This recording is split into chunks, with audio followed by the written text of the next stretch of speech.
Susan Hall, and welcome to another episode of Anyone Can Draw, Paint, and Create. While it's true that the Art Center isn't open this week or next week, I'm still continuing with the weekly drawing videos because, let's face it, we all have some time on our hands these days, and it's fun to try some different things even during the holiday season. So I was thinking about the holiday season, and regardless of what you may or may not celebrate, probably at some point during this whole month of December, you've encountered a box. It doesn't have to be a holiday box, but a box is something we use to put something else inside. Now this one has some decorations inside, and you may just have a plain old UPS box or something, or an Amazon box lying around, and that's fine too. What we're going to discuss with drawing are two things. First, how to draw a box, an interior of a box to be exact, because it's going to involve some perspective. And then the second part, how to use a box almost as a diorama of sorts to put some things inside, and how this box is going to change the shading of what's inside, and how we can get some depth of using the box as not just a frame for something inside of it, but as part of our still life in and of itself. So let's see what we can do with a ruler, a square, and make a box. Now, when I mentioned a ruler, a square, and let's make a box, you're probably thinking, she probably meant a ruler and a pencil. What do you mean a ruler and a square? Well, I'm all about finding the easy way around some things. So of course we can use the ruler to draw a square, and that involves some calculations from the distance of the edge of our paper all the way around. Or we can find something that already is a square and trace it. That at least gives us a start for our box. I found this set of napkins, festive and holiday, there we go, the trees and the snow, and I'm going to be tracing this, but you could actually trace the box itself you're going to use. Maybe you have a little square picture frame, or as I found out, Pepsi containers are square boxes, and you could trace those too. So you probably have something lying around the house that works as a square, but if not, you can use your trusty ruler and measure out a perfect square. So I'm going to use my napkin container and a pencil, and let's see where we go. All I'm going to do is just decide where I want my box to sit on my surface for my drawing. And what I'm going to do is actually move it up a little bit and try to just eyeball that it's a roughly even, or should I say parallel, to the bottom of the page. And we can fix some things later on, but this will at least give us a starting point without having to worry about the ruler.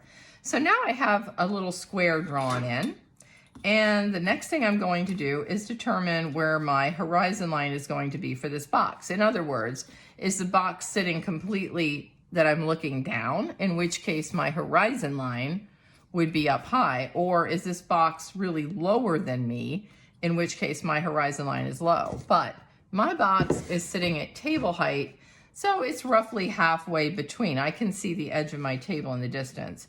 So I'm just going to roughly draw a line where that table is going to be. Now the fun part comes. This is called one-point perspective. When I have where I want my box to be, I want to be able to see into the box.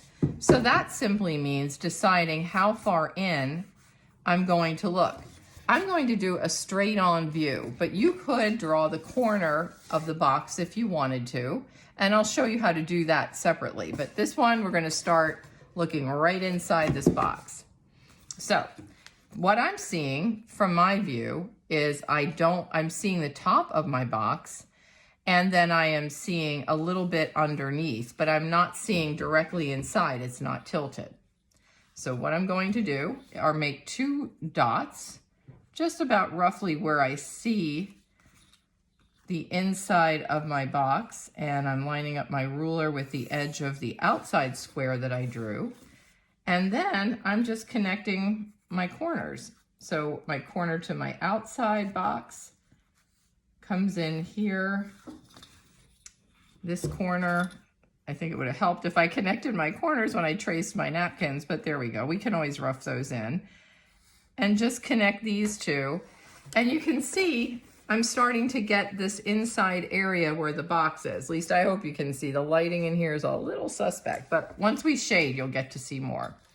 Now, the fun part is I don't see the top of this box. It goes above it. So I'm lining up my ruler with the lines on the outside of my box.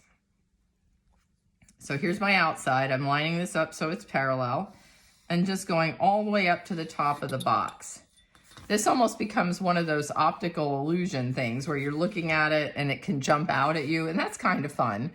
But now the next part is I am seeing the lid, which is this part right here. And I'll take a picture of this so you can see what I'm looking at. And I'm just drawing roughly about how far back I see my lid going, or the top, not really the lid, but the top side of the box. The lid is over here. It's doing its own thing. And then lining my ruler up with the edge of my paper, coming across, and then coming back down again. This is a quick way to get 1 point perspective in a box. There we go, there. And roughly we have our box. We see the inside here and we see the top. But if you're just looking at this as outline, see if we got it, there we go. It doesn't look like much of anything. The key to drawing a box is all about the shading. So I am going to get my other numbered pencils and my eraser ready to do some blending. And we'll see what we can come up with as far as making this to look actually dimensional. And then think about, what are we putting inside this box? I've amassed several of my drawing pencils, a few 6B, 4B, 6H, 4H, and my trusty HB, which is the middle of the road, and my eraser, but I'm not going to use blending tools right now. I'm going to see how this works with just doing some line shading. Feel free to use colored pencil, pastel, whatever your medium of choice is. I'm trying to keep this one simple, so I'm just going to use regular graphite. I also noticed that I did like the lid being part of my composition. So here's a picture of what I'm looking at, unadulterated with my large computer in the background, so I apologize, but here's a picture. And here's my lid that I'm going to add into it. So even though I have my composition, I'm going to quickly sketch in this lid, at least a part of it I see, before we move on to shading. Okay, so here's my lid, and it's going roughly off the page, but I kind of liked the idea of having this lid. So I'm going to just roughly draw this in. It's touching the edge of the box here a little bit. And it goes on a weird little angle here because it's propped up on something. And then that's okay because it'll make sense in the long run. At least we hope it will. No, I think it will. So this one is going to actually go up over my horizon line. And that's good because it's going to help unify things. And that's pretty much, sorry about that, all that I see of that part of the box. The rest of it's going to go off the page. Once you draw an inside of a box, even if it's a lid, all you want to do is draw a straight line down from the inner corner, and I'll just do this without the ruler so you can get a sense of where I'm going with this, and just roughly eyeball in the sides. So it's just connecting parallel lines, basically. Parallel lines here, parallel lines here. That's really all a box is. And then just using the eraser to get rid of the parts that we don't want in the picture. The other part of this box that I'm drawing is, little though it is, there is an edge. So I am going to go in and just define a little bit of the edge so that this box looks a little more three-dimensional and not so flat. It's very thin, but sometimes these details make such a difference, and I'm going to turn my paper around so that you can follow along a little better with what I'm doing. I'm just drawing basically the lip of the box or the edge, you know, whatever you might want to call it. This will matter more, oops, down the road than it does right now. There we go. Okay, that helps me a lot, at least knowing where I am with shading. And now looking at this and knowing my light source is coming in from the box's right-hand side, that means the inside of the right hand of the box is going to be really dark. So I'm using my dark pencil, and I'm just roughly shading in this one side. Now we still haven't addressed what's going inside this box, so I'm not going to worry about all of this yet. I just want to establish a general sense of some of the shading. We have that, and then regardless of what's going to happen inside the box, my top is very light, but it's not white. I'm using a light paper, so I do want to define the top as a lighter tone, so I'm using this very light pencil. This is a 6H, which is a very hard lead. So no matter how hard I press, if I have a really heavy hand, I'm going to get a very light shadow, and that's what I want here. And I might go back in and change direction, but for the most part, I'm just going to keep going one direction for now, and maybe then turn it sideways and come the opposite direction. This is similar to crosshatch shading, which you could certainly use as your method of shading, but I'm going soft enough and holding my pencil parallel enough to the paper, a lot of parallel lines here, that I'm able to just kind of softly blend this in without it having any nondescript lines. I'll just rough that in. And I see this weird crumb of graphite up here that I have to erase out. There we go. I mean, I don't have to, but when I like to make things the right way, so I'm gonna keep it true to what I'm seeing. And then I'm gonna shift over to the lid, going back to my 9B pencil, which is the super dark pencil. And again, this lid, the inside is really dark. So I am shading this part in as dark as possible. And I'm not going to have anything in the lid, so I might as well go ahead and finish the shading here. This part is not as dark as the other one, but it's not as light as the top. So I'm going to a 6B pencil, which is still pretty dark, but I'm using a light hand and just shading this in a little bit. And then I see that this part of the box is also shaded in about the same as the inside. And you can see, here goes that left-handed hook. I can turn this around. Softer leads don't create a lot of line, so it just creates the paper texture, but we can shade that all in. I'm going right off to the edge of my spiral. I didn't cut my paper this time. I thought I would leave it on the tablet, and then I'm just gonna go back in here a little bit. And then, if you remember the lesson on shadows, shadows exist everywhere. And in this case, the shadow inside the box is darker than the side of the box itself. So I'm just gonna rough in what I'm seeing where this box is casting a shadow. Now here's where it can get a little tricky, because this side of the box and the shadow, or I'm using the same pencil, but the shadow is actually darker than the side of the box. So I can still redefine that. And then the inside is also a tone, so going back to my 6B, and I'm just gonna lightly tone in this. I'm not adding any of those little ornament decorations that are drawn in this box, because I don't want the box itself to be more important than what I'm gonna put in it. And we're gonna cut this little piece off anyway, so it doesn't matter. Really, the drawing's gonna end there. So here's where your eraser is gonna come into play. Always our friend for drawing. There's a highlight, which you'll see on the picture, or you might have already seen, on this little edge of my lid. So I'm gonna take my eraser and hold it right up against the ruler and use it as a guide to get a light area. And of course it's gonna be thicker than I want it. But then if I come back in and shade but skip a little space, I'll get this darker all the way over.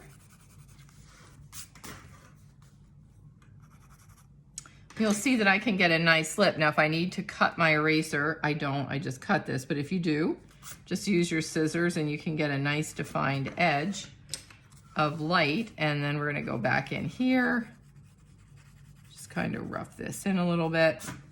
And hopefully You can start to see some dimension going on now in this lid. But it's time to think about what's going in the box before I shade the rest of the box. You can choose to put in this box whatever you want. Maybe it's just a handful of candy that you throw in there. Now, hopefully wrapped candy, or it might get a little gooey.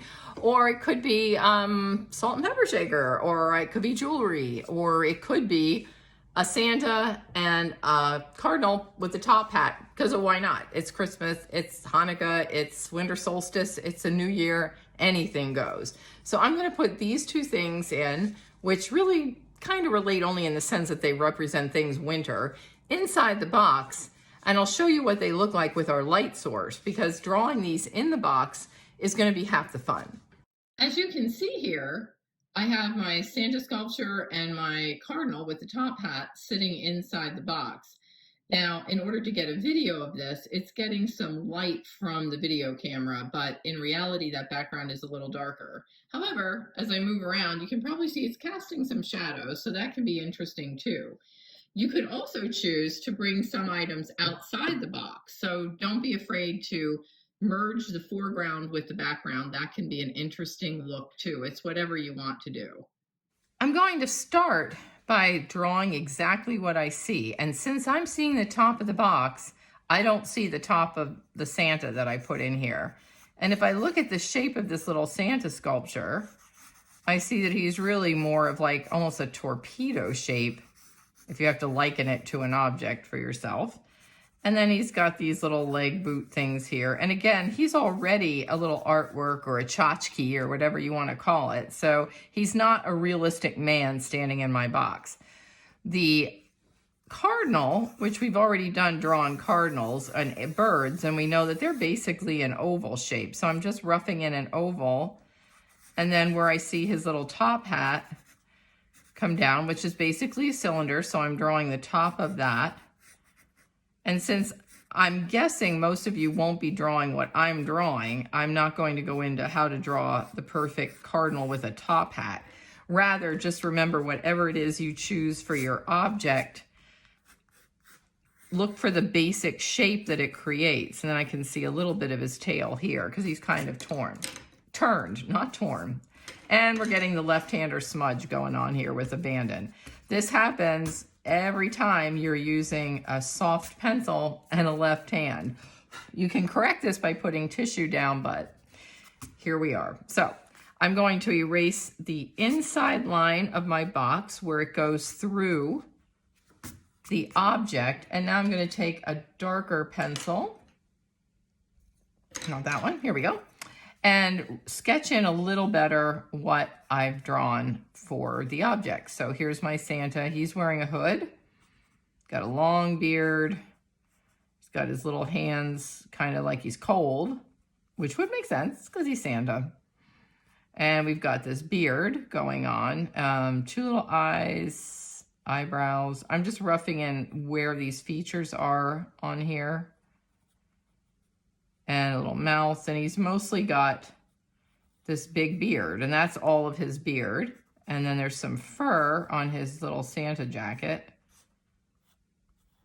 that goes around here, followed by some Santa pants and a little bit of boots that sort of stick out from under the pants. But again, we're just roughing in the outline. Same thing for my cardinal.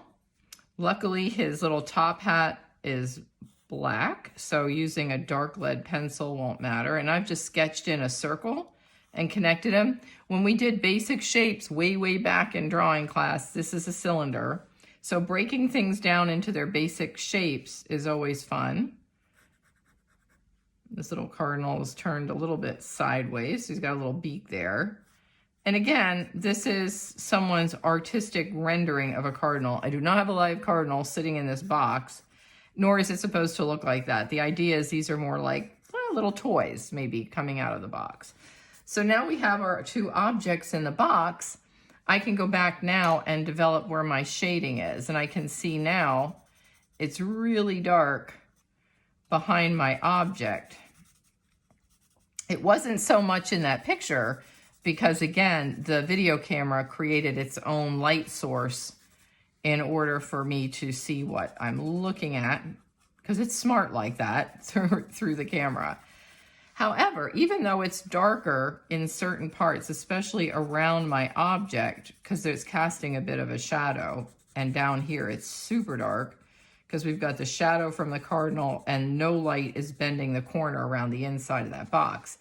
In here, it's a little lighter. So I'm just going to lightly shade in, for now, the tone that I want to use for that. And again, this would probably be a little more interesting in color, but we've done color a lot. And I'm trying to go real easy, that if you just have 10 minutes sitting around over this busy holiday week, that you might want to try something with the pencil and paper, you could do this and it could be fun. And then down here, there's also a nice shadow. Now I'm not worrying about the bird or the clothes on the Santa yet. That'll come later when we're going to be interpreting color, in this case mostly red, as grays. You could also combine this and do some in graphite and some in colored pencil. That can look really nice too. But I'm just going to keep this one in graphite. Okay, and then this side here, I'm going to switch my pencil to the 2B, which is a medium dark pencil, because this side of the box is catching a little bit of light that's coming this direction, because it can actually see it and it's getting pretty light as it comes out here to the side. If all you do is draw the box, you don't even put anything in it, and you just practice where you're seeing the light, that is a really good exercise in and of itself. And I'm just going back in where I see things getting really dark and trying to define my edges a little bit. There we go. Okay. All right. So here's my box with two little objects in it here, and then the lid to the box over here. To interpret reds as grays, we just have to look at what kind of red they are. I'm going to commit a faux pas here and move my item out of the box for a minute. But this red is a darker red, so I would interpret it as a pretty medium to dark medium gray. Whereas the bird, turn him there, is a lighter red. So I would use a lighter gray for this. So it's just a matter of looking at what the tones are and thinking about, if you were a black and white film taking a picture of something, how would it be interpreted? Not that anybody is film, but if you remember black and white photos back in the day, that's how everything was interpreted. Alrighty, so since this Santa is a little bit darker, I'm going to first draw in where I see the shadows, which are around the edges, mostly on the left side of the Santa, because that's the way the light is hitting this particular object. And then he's got like a little white hood. And then his hat, or hood, I guess, rather, not his hat. This is an old school Santa wearing a hood instead of a hat. Is pretty dark and comes up to the edge of the box. And then I can come around here.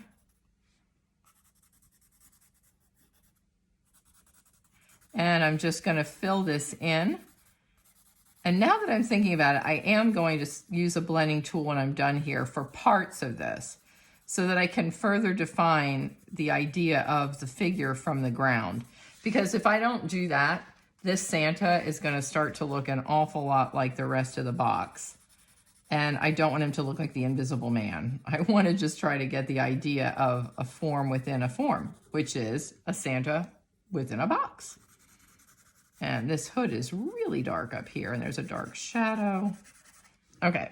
Now, his pants, in this case, are dark. I think they made the pants black on the sculpture as well as the boots. So we're just going to go pretty dark here, roughing this in as dark as we can. And we're going to go back in with the blending tool and get some refinement on all of this. This is just a start. Then the cardinal, the top of his hat is much lighter than the side, and then the brim is dark on one side, but since he's kind of peeking out from the box a bit, it's lighter on this side. And then here's where we switch to a light pencil, because this cardinal is a light red in this case, and I'm just gonna lightly rough in some light colors. Ooh, you could also do that Sgraffito thing. I think I'll do that here using this really sharp, dark pencil just to create some feather interest, because they did draw in some feathers on him. Now you can see the line, but when I take a softer pencil over it, there we go. Those lines will show up as little textures, which I'll pick this up in a minute and let you see what that looks like. And I see a little more shadow around his beak. It helps, again, don't forget, talking to yourself is okay when you're drawing. So that's always one way to be sure you're getting what you want. His little eye is actually here and here. A little dark. And this is not a realistic cardinal, but now is the time if you have Christmas ornaments or something else that you might want to draw with, then that's fine. You know, it doesn't have to be always realistic objects. So you can see here maybe really closely there's some feather textures that go along with the way the artist made this little sculpture of a cardinal. And I am going to go back and correct the top of his hat because it is lighter than what I had made it originally. And it's also a little bit wider. So I'm just going to redefine the edges of this hat a little bit more. Gets a little darker in the back, not much, but just about like that. Okay, I think we're gonna get the blending tool and get some of this figured out and maybe even draw in the shadow of the box. I have my arsenal of blending tools. I have some pieces of things that held a knife set, which I've saved because they're soft and will blend, some Q-tips and a blending tool, and an eraser. Let's not forget that will work too. So I'm going to start by blending in the Santa coat because that sculpture is pretty smooth. It's, I guess it's made out of a plastic resin or something. So I'm just going to try to make Santa stand out a little bit from the background. So if the background of the box is textured, then I'm going to have him not be so textured. And this little blending tool will work just as well as a Q-tip or vice versa for just getting small detail and getting things relatively blended. Now, I didn't touch his face, but I'm going to use just the blender to lightly get in some of these shadows on skin tones and also to define some little lines on his beard.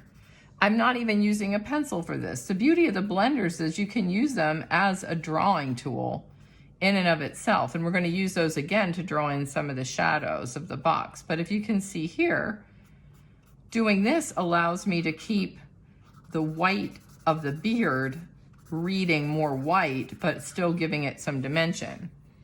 Then I'm going to do the same thing for the cardinal because they're made out of a very similar material. They're just toned differently.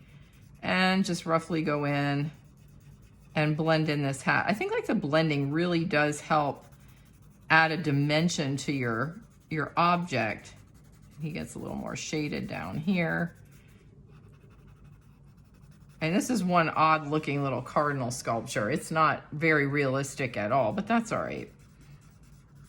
Okay, so I still want to shade in or blend in the shading on the box, but I don't want it to be the same. So I found this knife thing. I don't know if you can duplicate something like this, but if you have any kind of soft, a chamois cloth for polishing something, that would work because we want something that's pretty wide.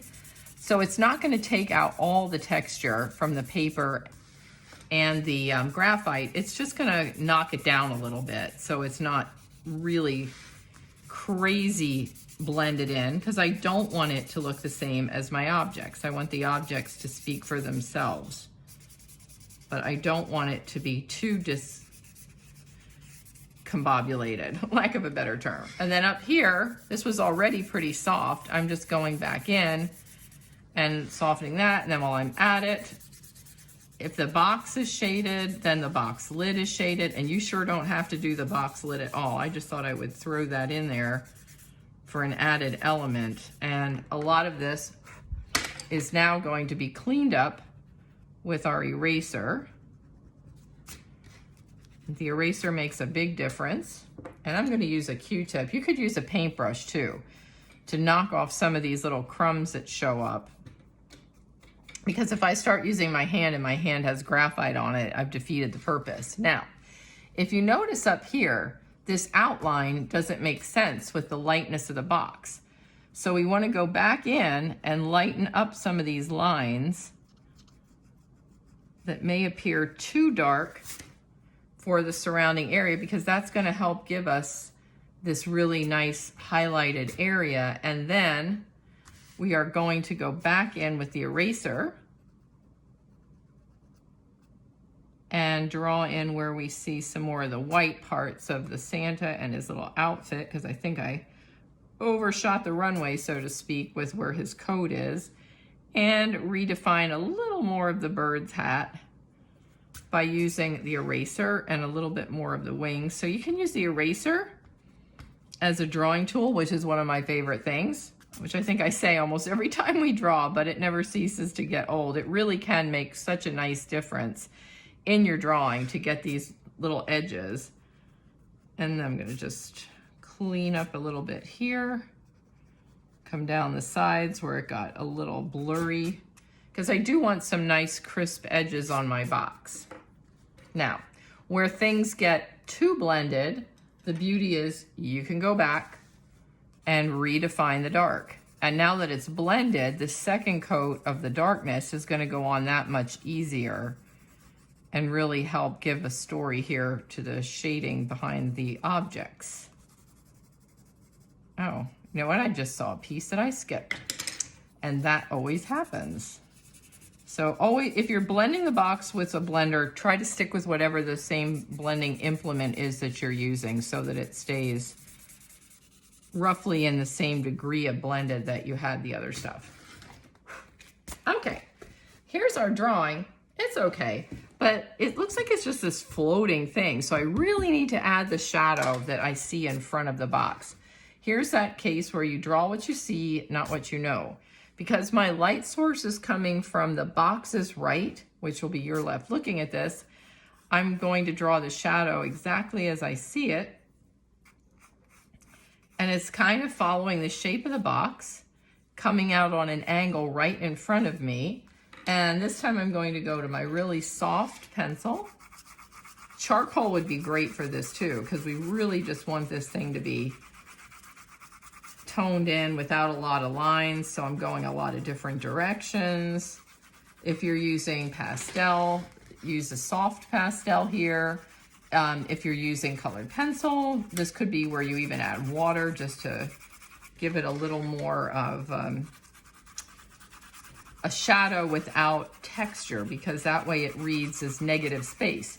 If there's a lot of texture on your shadow, it might actually read as a thing, and we don't want that. It's supposed to be a shadow. So now I'm going to take this blender but hold it on its side, because I do want this pretty blended in. And I can see my hands going really fast, and that's okay. We just want to get this roughed in. The bird just escaped from the box. There we go. All right, so now we're getting all of this roughed in. I'm going 2 different directions. And if I had a chamois with me here, this would be where I would add a chamois or a sponge, just anything to really soften down these edges of this shadow. But this is pretty good the way it is here.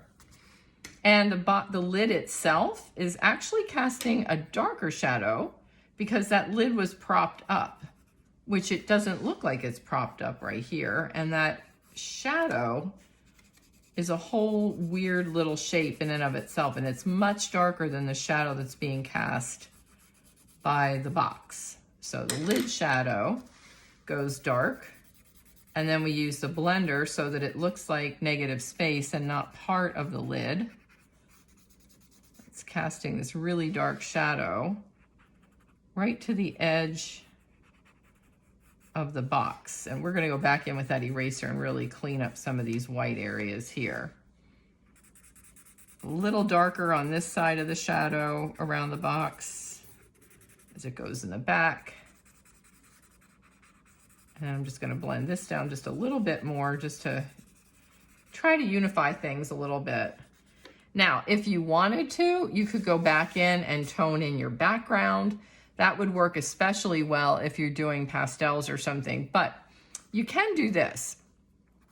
This is just kind of giving it a little zhuzh, for lack of a better term. So maybe you just want to define a little bit of tone as you're going along the edge of your horizon line where your object is, and just kind of let it fade away because it's not that important further out.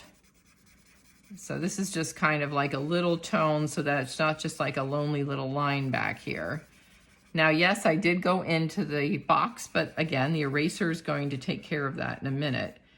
So you're just kind of intuitively kind of finishing off this drawing just a little bit. And I'm going to go over that on purpose this time so that it blends in. All righty. I think it's time to just hit this with the eraser that I'm going to go cut, and we'll see our finished result. Taking a scissors and cutting off a piece of an eraser gives you a drawing tool that we can now go in and use with that nice clean edge to make our white edge of our box. Where we had those edges, here's that lip that I just couldn't get quite thin enough with the eraser when it was worn down. There's something really gratifying about cutting an eraser and then having that nice sharp edge that seemed to be very elusive prior to cutting the eraser. So it's something I do a lot. I'm sure the eraser companies are happy, keeps them in business, who knows. And then coming along here, because we really want to define the fact that this box had a very sharp edge, and that these things, in this case, the little bird and the Santa, are inside this box. Oops. Go get a little bit more out of here. And then going along this edge, now these erasers wear down fast when you cut them, so we have to, I'm going to go to this one, use the sharp edge all the time. So you might be cutting your eraser, if you're doing this, a couple of times. And I'll use my Q-tip to knock off those little crumbs. And wherever else I see another edge right here, along the back side. Then, can move my scissors out of the way, go back in with a hard edge pencil and just define your lines a little bit more if you got rid of them. Like right here, I just want to come down along the side where I'm following that and just make sure I have a nice edge. Kind of reminds me of that window drawing we did the other week too, because I had a lot of lines in the window. Then I'm just going to look at refinement. I see a little highlight here on the front of Santa's legs. So I'm just going to use my eraser. He's got some little sheen here, so I'm just going sideways a little bit. Bird looks okay. We're missing the edge of this feather here as he comes out over the edge of the box a little bit. And then redefining any shadows I might have missed, like here's where the shadow's under the bird. Bringing in Santa's arms again. Sometimes it's just a constant back and forth, especially with graphite. And that's okay, that's just the nature of the beast with the medium that we're using. Alrighty. There's a little shadow under here. His feet come out just a little bit further. Okay. There's our picture of a box and objects in a box. I hope you enjoyed this week's lesson. It was very simple. It was kind of a fun way to just experiment with lines. They can be organic or they can be mechanical. Organic means you're drawing maybe a square, but you're using just your hands to do it as opposed to using a mechanical device like a ruler or a straight edge. In any event, here's my finished drawing. I think it turned out pretty interesting. We've got our lid, we've got the objects inside the box and the shadow of the box itself. Now, my object did not cast a shadow in the box, or outside the box rather, but if your object is part way in or out, you might see the shape of the object as well as the box itself. So don't be afraid to draw what you see. whatever the case, I don't want you to be, I'm going to go there, boxed in by your ideas. I hope you enjoy your holiday week, Vincent Hall. I'll be back next week with another episode of Anyone Can Draw, Paint, and Create as we round out 2020 and look forward to a new year. Until then, stay safe and be well, Vincent Hall, and I'll see you next week.